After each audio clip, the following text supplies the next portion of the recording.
Amis analystes et amoureux de la vérité, bonjour et bienvenue sur Daily Voice. Je suis ravi de vous retrouver pour un autre tour d'analyse de l'actualité. Aujourd'hui, très chers analystes, nous allons faire la lumière des sujets d'actualité cruciaux, à savoir l'entretien du chef de l'État, l'intervention choc du ministre Bassolement Bazié à l'ONU, le sujet complexe de la guerre et de la paix, le sport au Burkina Faso, et sans oublier la nouvelle drogue en Côte d'Ivoire qu'on appelle le Kadhafi. Êtes-vous prêts pour cette exploration analytique? Eh bien, commençons sans plus attendre.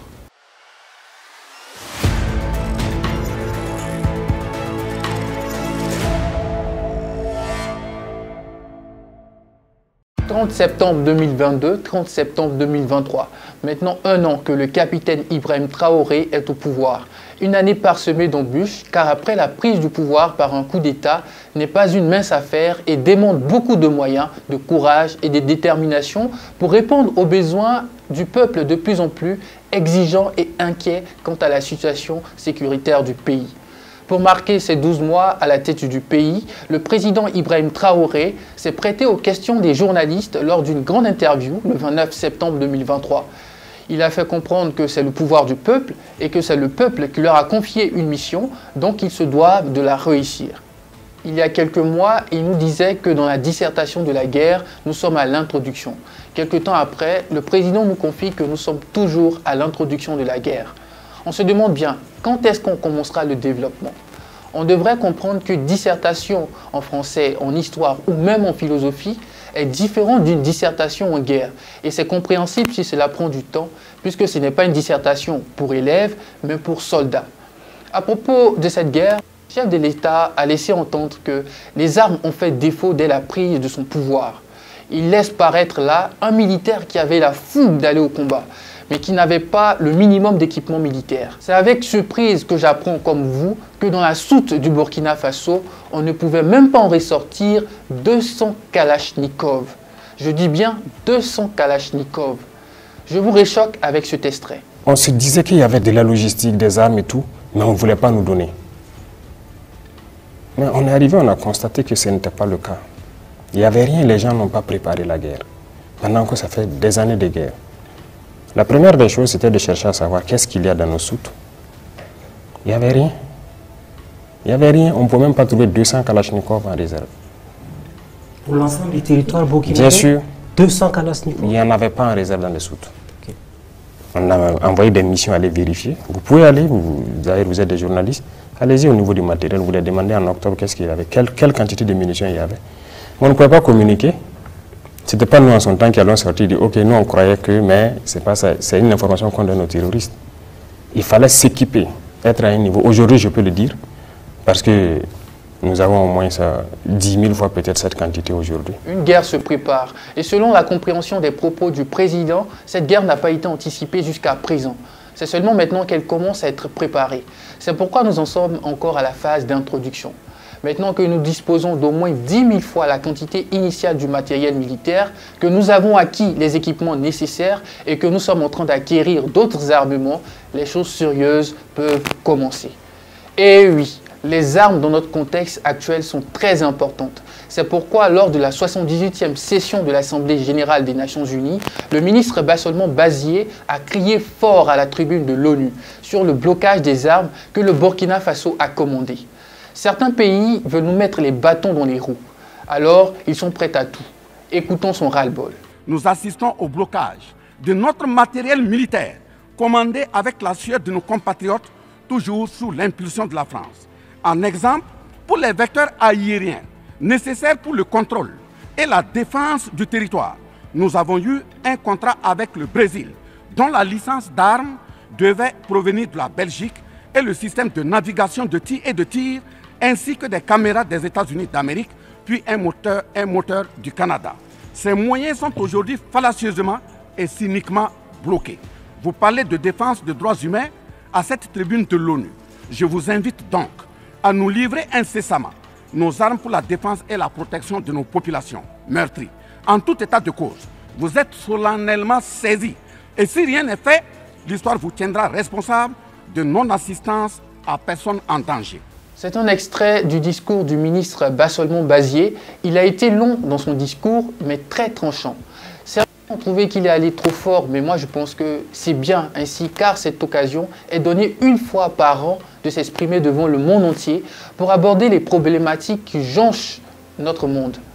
Alors, une telle occasion est la meilleure pour décrier les injustices à l'encontre de certains pays.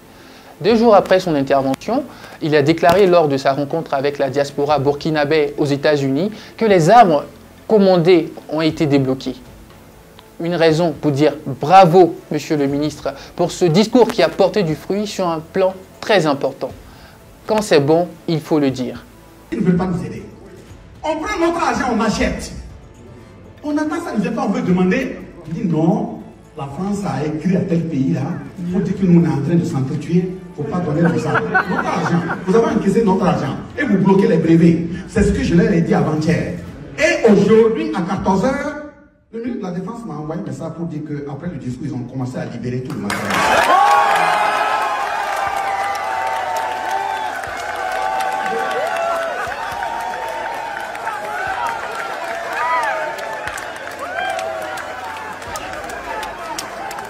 Nous avions des hommes et des femmes engagés. Ils n'attendaient que les armes. Maintenant que les armes sont là, je pense que nous pouvons maintenant commencer le développement de la guerre. Notre sécurité sera assurée par nous-mêmes en priorité et non par quelqu'un d'autre. Sur la question de la présence de Wagner au Burkina Faso, chantée par une certaine presse téléguidée depuis l'Élysée, je répondrai ceci. Oui, Monsieur le Président, c'est nous les Wagner du Burkina Faso. Oui, ces braves forces de défense et de sécurité et volontaires pour la défense de la patrie sont les Wagner du Burkina Faso. On dit qu'il y a les Wagner ici au Burkina Faso. Monsieur le ministre a clairement affirmé que les seuls Wagner présents au Burkina Faso sont nos FDS et VDP qui se battent jour et nuit pour protéger la population au péril de leur vie. Pour lui, aucun pays ne devrait imposer quoi que ce soit à un État souverain. D'ailleurs, c'est l'un des principes de l'ONU. En effet, dans la Charte des Nations Unies, chapitre 1, buts et principes, dans l'article 2, l'Organisation des Nations Unies et ses membres, dans la poursuite des buts énoncés à l'article 1, doivent agir conformément aux principes suivants. L'organisation est fondée sur le principe de l'égalité souveraine de tous ses membres. Les membres de l'organisation règlent leurs différends internationaux par des moyens pacifiques, de telle manière que la paix et la sécurité internationale, ainsi que la justice, ne soient pas mises en danger. Malgré l'existence de cette charte, difficile pour les États membres de respecter les buts et principes de l'ONU. Toujours des conflits, des inégalités, des ingérences, et j'en passe.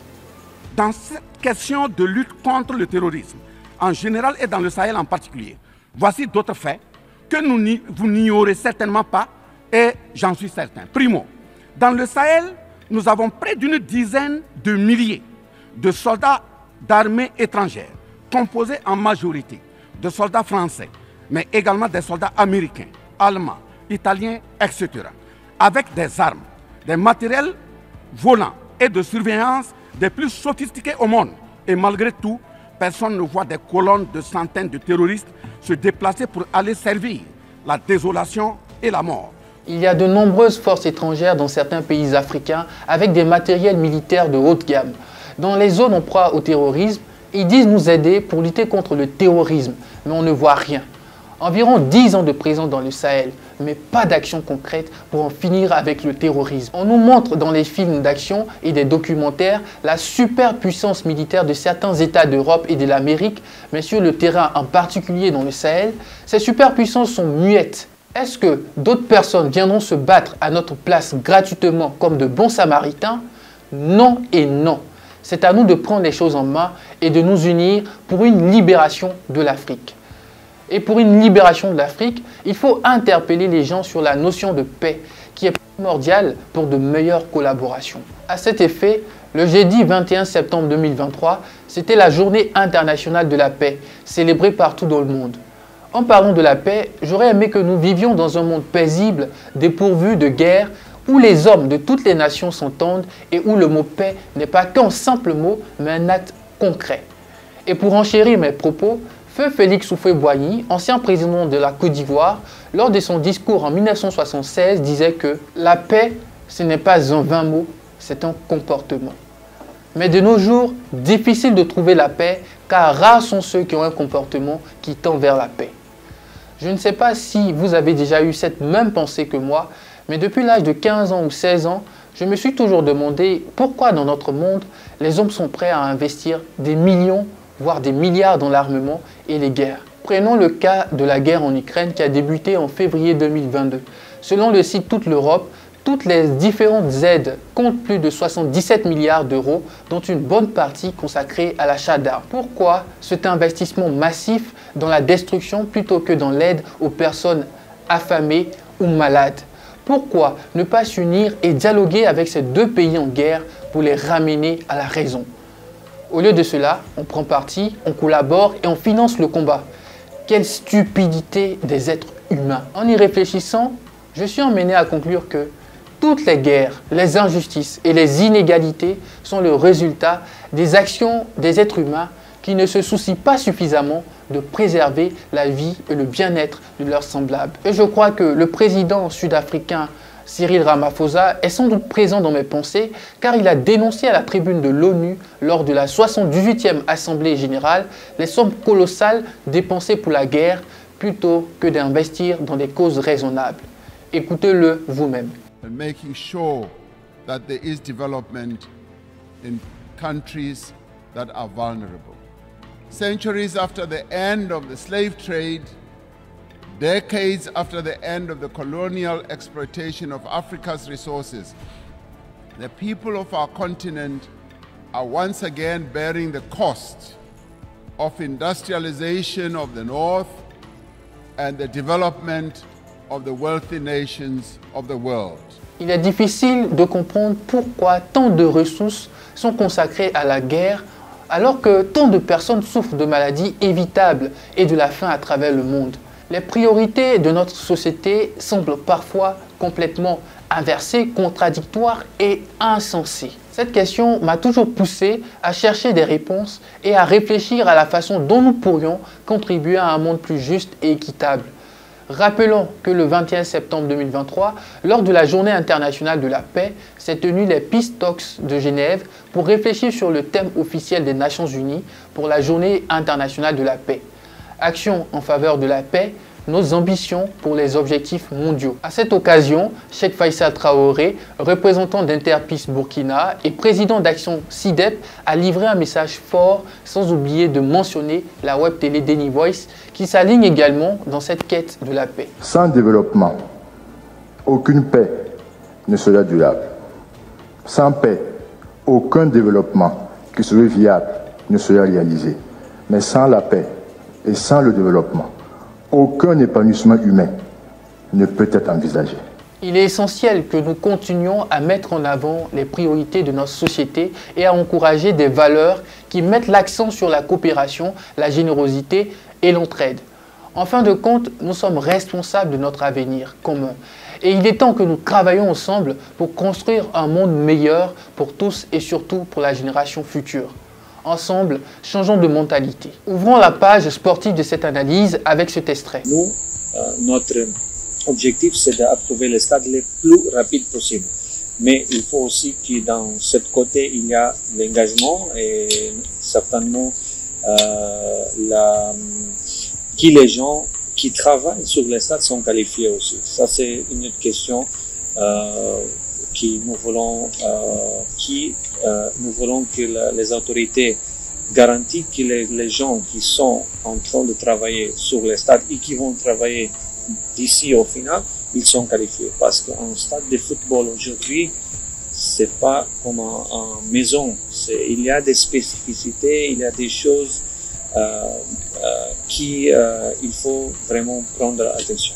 Ceci est donc une déclaration du chef de l'inspection de la Confédération africaine de football, CAF, Mohamed Faisal Sidat. Cette assertion a été dite sans langue de bois, faisant allusion au cas du stade du 4 août dont la construction a été bâclée.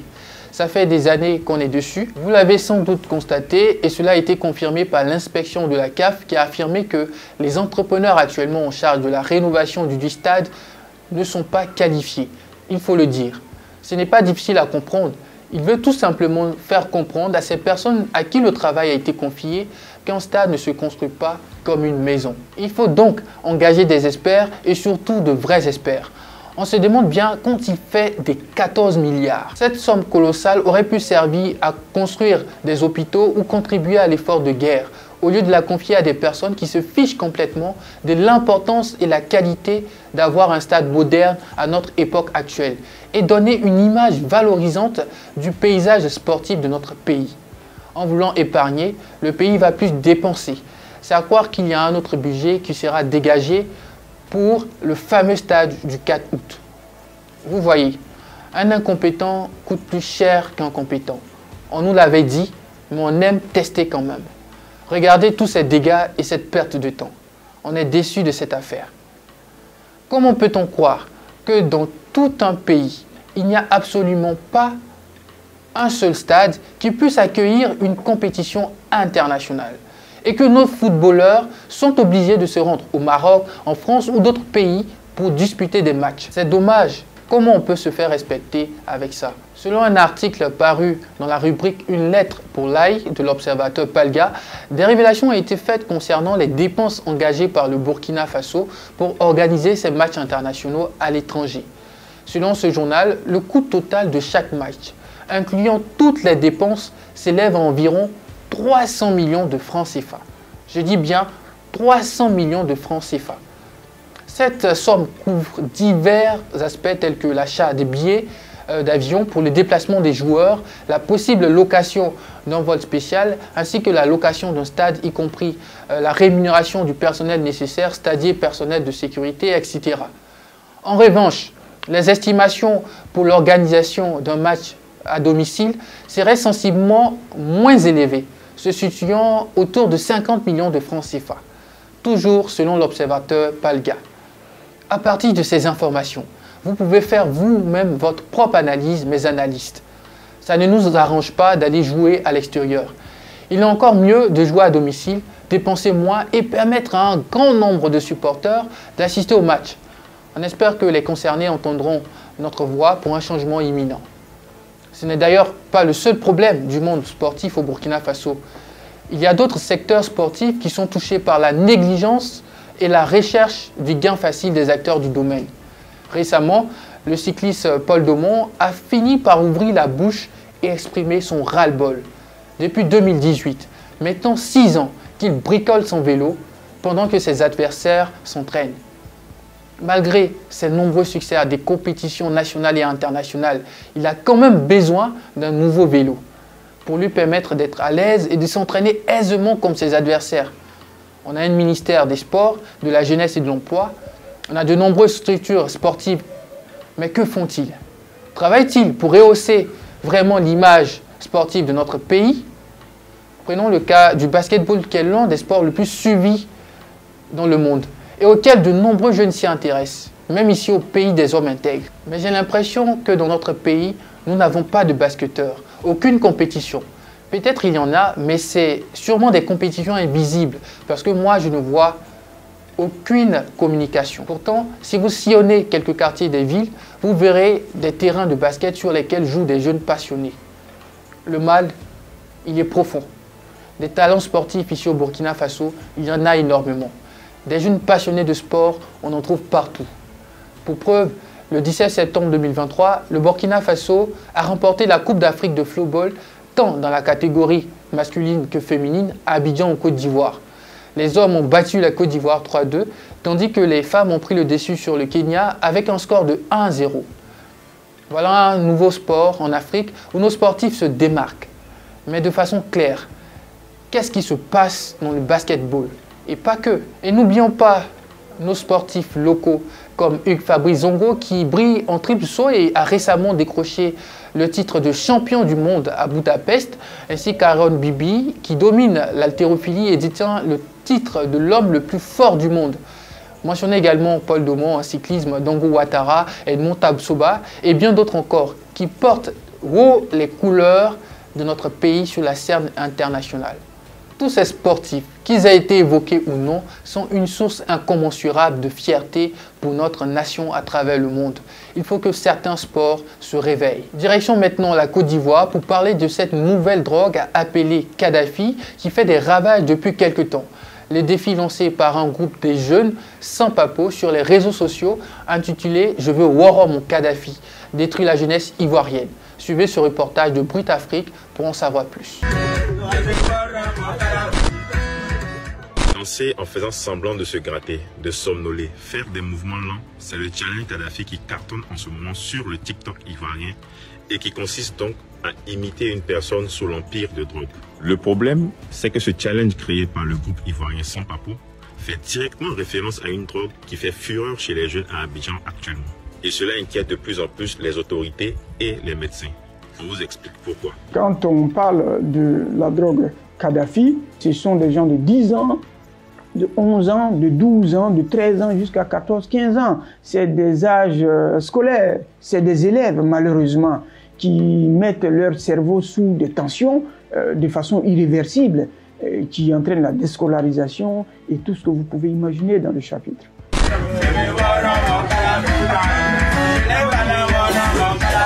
Alors le Kadhafi, qu'est-ce que c'est? C'est une drogue artisanale fabriquée avec des boissons alcoolisées ou de l'eau et surtout des comprimés de tramadol que les jeunes appellent 225, la pomme ou encore capitaine béret rouge, dont les prix varient entre 500 et 1000 francs CFA. Sur le réseau social, certains même se vantent ouvertement d'en consommer. Ils ont imaginé que le tramadol, qui est une drogue qui ralentit, qui efface les douleurs, peut être associé certainement à de l'alcool, qui est une drogue qui ralentit aussi, pour avoir un effet boom. Et donc c'est comme ça que l'imagination est partie. Ici, c'est l'association d'opioïdes et d'alcool. Ce sera une association de méfaits, c'est-à-dire que on va tirer un peu de ce que la drogue comme le tramadol peut donner, mais aussi ce que l'alcool peut donner. Vous savez, l'alcool a des effets très délétères sur le foie, sur le système nerveux, sur tous les organes, en gros. Et donc, ce sera une cumulation d'effets néfastes. Chez un sujet qui abuse de la prise du tramadol, il s'expose à une dépendance à la fois physique et psychique, qui va l'emmener à prendre fréquemment des doses de tramadol. Il l'expose à un risque de surdosage. En cas de surdosage lié à la prise du tramadol, le patient peut présenter divers signes, entre autres des vomissements, des convulsions, des troubles même de la conscience qui peuvent aller jusqu'au coma, et des dépressions respiratoires qui peuvent aller jusqu'à même à l'arrêt respiratoire. Les comprimés de tramadol utilisés par les jeunes sont, pour la plupart, des médicaments contrefaits. Ils sont dosés à 250 mg, alors qu'en Côte d'Ivoire, selon la législation, le dosage maximum est de 150 mg. Vous savez, ce qu'on ne dit pas, c'est que les drogues, c'est le plaisir. Les drogues, c'est la recherche du raccourci. La drogue, c'est la recherche de sensations fortes. C'est la recherche des choses qu'on n'a pas dans le chemin normal. C'est l'éveil, c'est la stimulation. Il y a des drogues qui se rangent carrément comme le tramadol à haute dose du côté d'aphrodisiaque, etc., etc. Donc c'est la recherche de tous ces éléments-là qui peuvent faire que quelqu'un, en sachant qu'une substance est nocive et toxique, peut quand même se mettre à sa recherche. Sur le sujet, les avis des internautes sont partagés. Certains condamnent ce nouveau challenge qui, pour eux, pousse la jeunesse à se droguer. D'autres, par contre, soutiennent que l'objectif initial de la chanson, qui était de sensibiliser sur les effets de la drogue, a été détourné. C'est plutôt aux décideurs qu'il faut parler et nous pensons que aujourd'hui la situation est grave côté drogue. Ça fait quelque temps que nous interpellons pour dire que la situation est grave. En Côte d'Ivoire, la drogue est le reflet de la société dans laquelle elle est consommée. Il y a quelque chose à faire. Nos enfants s'en vont à la dérive. Nous n'avons pas d'avenir. Nous n'avons plus d'avenir parce que l'avenir, ce sont les enfants. Nous n'avons plus d'avenir. Il faut que quelque chose soit fait. Face à ce phénomène, la police multiplie les campagnes de sensibilisation sur les réseaux sociaux et les saisies de médicaments vendus hors des circuits légaux. Le 6 septembre, ce sont 5 tonnes de médicaments frauduleux, dont le tramadol et d'alcool contrefait qui ont été saisis à Abobo. Sur sa page Facebook, la police annonce qu'elle entrait en guerre contre ce produit nocif pour la jeunesse. Comme vous l'avez vu dans ce reportage, les conséquences de la consommation de cette drogue sont alarmantes. On y voit des jeunes se comporter comme des zombies, exécutant des mouvements lents après avoir consommé une forte dose du Kadhafi. Quel est l'objectif poursuivi par ces jeunes qui consomment cette drogue? Pourquoi s'adonner à la drogue en sachant qu'elle est nuisible et peut mener à la mort? Notre génération a-t-elle encore un avenir prometteur? Ceux sur qui compte l'Afrique de demain sont en train de waro leur Kadhafi. Mais c'est triste, chers amis. Permettez-moi de partager une petite anecdote avec vous. Récemment, lors d'un séjour à Abidjan, j'ai eu l'occasion d'écouter un jeune qui consommait du Kadhafi. Il nous a fait part de son expérience avec cette drogue. Il a expliqué que lorsque l'on prend le Kadhafi, cela vous pousse à agir sans crainte. Comme disent les Ivoiriens, ça te gamme. Cela vous donne le courage de réaliser ce que vous avez envie de faire. Par exemple, si vous avez l'intention de commettre un vol ou un braquage, cette drogue vous incitera à le faire sans aucune appréhension. Mais il est difficile de trouver le sommeil la nuit en raison de démangeaisons corporelles persistantes, a-t-il conclu. Les effets secondaires sont vraiment à un certain niveau, on ne peut plus les gérer. On va vous envoyer en réanimation, on va vous envoyer partout. C'est difficile de gérer ce genre de cas. Donc souvent, la plupart du temps, c'est la mort qui s'ensuit.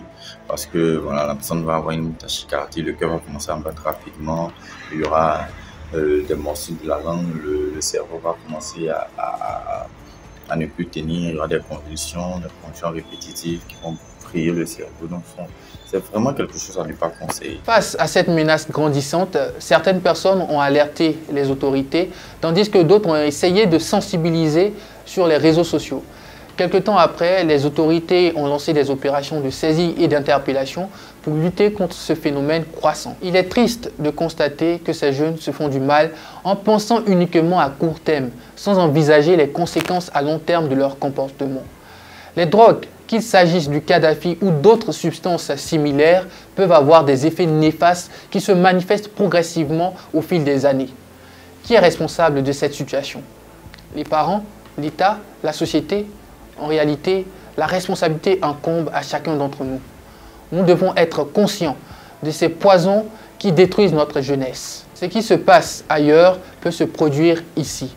C'est pourquoi, à travers ce phénomène, j'appelle mes compatriotes burkinabés à être prudents et à éviter de toucher à la drogue et à d'autres substances nocives qui ne vous rendront ni plus fort ni plus intelligent, mais plutôt moins que rien. Écoutons toujours le docteur Thierry Hamel Konaté à Abidjan qui donne quelques conseils à l'attention de la jeunesse. Il ne faut pas avoir honte la plupart du temps de venir à l'hôpital et puis dire que j'ai eu à consommer voilà, tel produit et que je sens que j'ai une dépendance où je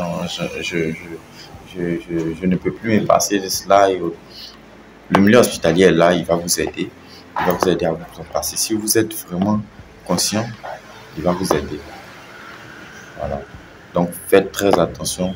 Évitez la consommation de médicaments. Quel que soit le médicament, si vous n'avez aucune connaissance là-dessus, il faut l'éviter. Alors les amis, on fait attention.